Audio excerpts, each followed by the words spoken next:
Hello student, cleanest classes में आप लोग का स्वागत है। सोशल साइंस क्वेश्चन फर्स्ट है। इंडस शब्द को संस्कृत में कहा जाता है। ए हिंदोस, बी इंडोस, सी सिंधु, डी भारत। तो इंडस शब्द को संस्कृत में कहा जाता है, आंसर होगा हमारा सी सिंधु। क्वेश्चन नंबर 2, 1720 में ब्रिटिश सरकार ने इंग्लैंड में भारत के छापे गए सूती कपड़े छीट के इस्तेमाल पर पाबंदी लगाने के लिए निम्नलिखित में से कौन सा कानून पारित किया? ए सूती अधिनियम, बी कैलिको अधिनियम, सी छीट अधिनियम, डी भारत व्यापार अधिनियम। तो क्वेश्चन है 1720 में ब्रिटिश सरकार ने इंग्लैंड में भारत के छापे गए सूती कपड़े छीट के इस्तेमाल पर पाबंदी लगाने के लिए निम्नलिखित में से कौन सा कानून पारित किया? आंसर होगा हमारा बी कैलिको अधिनियम। क्वेश्चन नंबर 3, निम्नलिखित कथनों पर विचार करें और सही विकल्प का चयन करें। कथन ए, बिरसा मुंडा ने अंग्रेजी सरकार, हिंदू भूस्वामियों, महाजनों और मशीनरियों का सहयोग किया।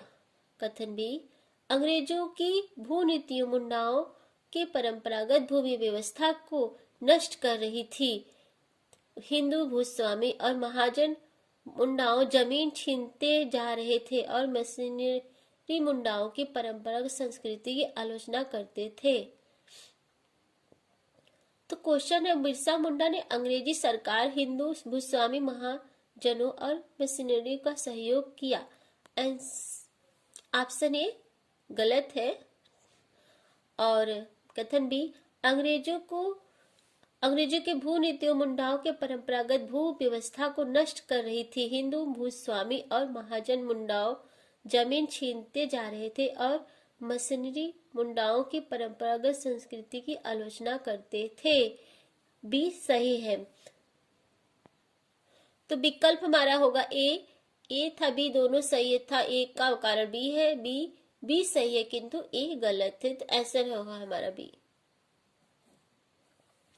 क्वेश्चन नंबर 4, लद्दाख में किस धर्म के लोग तिब्बत का मौखिक ग्रंथ केसर सागा को गाते हैं और उसका नाटक खेलते हैं?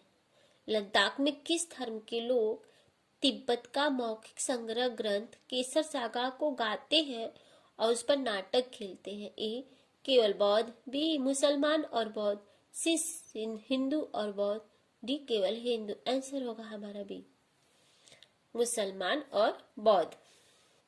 क्वेश्चन नंबर 5, निम्नलिखित में से क्या विविधता का एक उदाहरण नहीं माना जा सकता?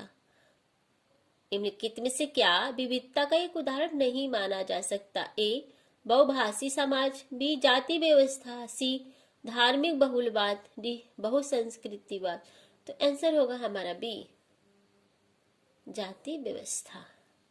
क्वेश्चन नंबर 6, भारत में आत्म चुनाव के इलेक्ट्रॉनिक वोटिंग मशीन ईवीएम का प्रयोग सर्वप्रथम कब हुआ?